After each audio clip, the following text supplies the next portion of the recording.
আজকে মুসলমানেরা বড় বিপদে। রব্বুল আলামিন তাদেরকে সংখ্যালঘু হিসেবে তাদের উপরে অত্যাচার করা হচ্ছে।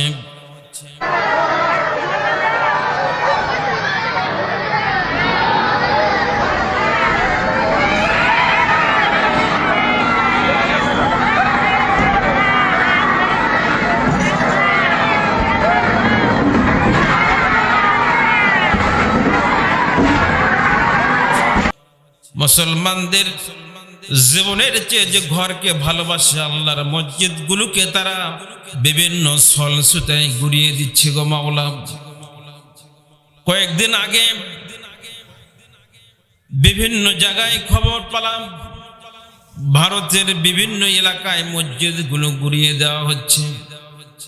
আর ওই মসজিদের মুসল্লিরা মসজিদে ভাঙা দেখে একটা মায়ের কোল থেকে শিশু বাচ্চা কেড়ে নিয়ে ওই সন্তানটাকে হত্যা করলে যেভাবে কান্না করে, ঠিক একইভাবে যখন বুলডোজারগুলো মসজিদের দেওয়ালগুলো ভেঙতেছে, মুসলমানগুলো এই দৃশ্য সহ্য করতে পারছে না, সন্তান হারার মতো তারা কান্না করতেছে গো মাওলা।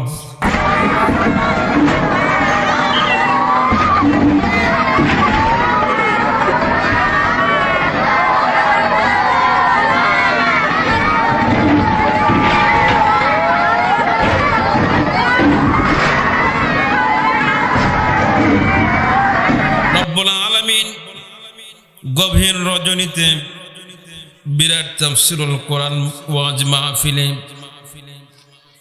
রব্বুল আলামিন, আমি গুনাহগার তোমার অনেক নেককার বান্দাদের সাথে নিয়ে তোমার আলিশান দরবারে দুখানা হাত উত্তোলন করেছি গো মাওলা। মেহেরবানি করে আমাদের দুরুদ সালাম টুকুন সোনার মদিনায় বিশ্বনবী রওজা মুবারকে পৌঁছে দিন।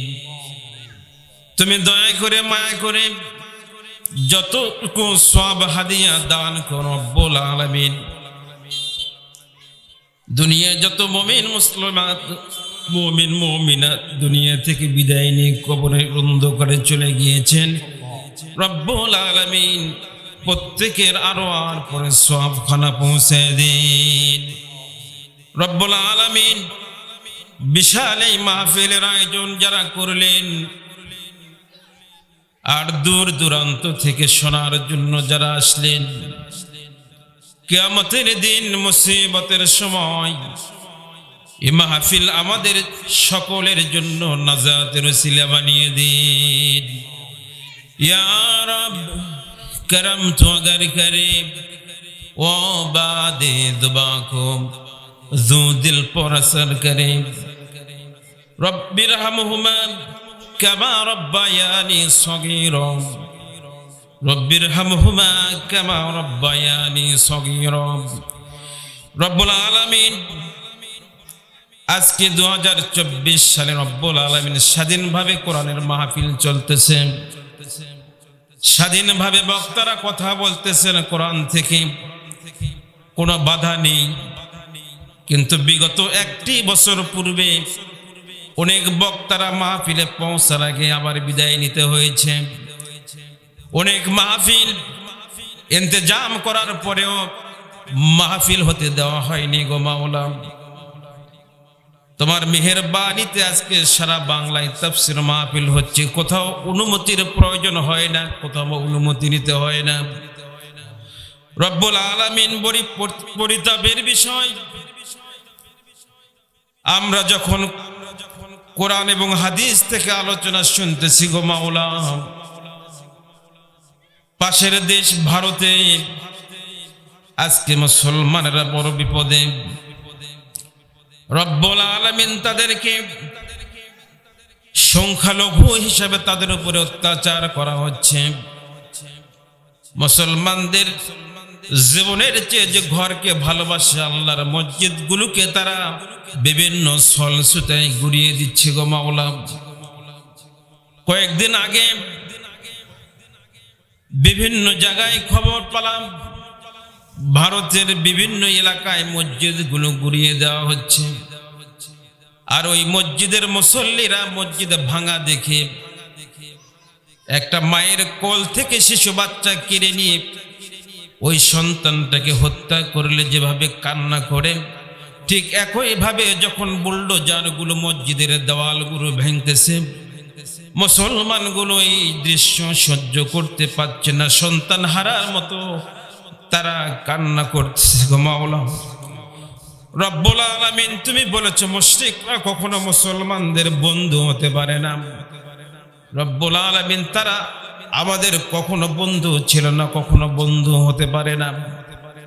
বিগত বছরগুলো তারা বন্ধুর ছদ্মবেশে দেশ থেকে তারা সম্পদ লুটে পুটে নিয়েছে, অর্থগুলো কেড়ে নিয়েছে, এই দেশটাকে তারা জিম্মি করেছে। গো মাওলা, তারা মসজিদ ভেঙেছে আমাদের ভারতের অযোধ্যায়, শত শত বছরের পুরাতন মসজিদ বাবরি মসজিদকে তারা আজকে 32 বছর আগে ভেঙে চুরে খান খান করেছে, সাথে সাথে 2000-এর উপরে মুসলমানকে তারা হত্যা করেছে। গো মাওলা, কিন্তু বাংলাদেশে কোন মুসলমান কোন হিন্দুর উপরে হাত তুলে নাই, কোন মন্দির ভাঙে নাই। গো মাওলা, তারপরেও তারা আমাদেরকে বিভিন্ন ভাবে দেশের বদনাম করতেছে। গো মাওলা রব্বুল আলামিন, তুমি সেই ভারতকে রব্বুল আলামিন দুনিয়া থেকে ইন্তেকাম করার ব্যবস্থা করে দাও। সুবহানা রাব্বিকা রাব্বিল ইজ্জাতি আম্মা ইয়াসিফুন ওয়া সালামুন আলাল মুরসালিন ওয়ালহামদুলিল্লাহি রাব্বিল আলামিন।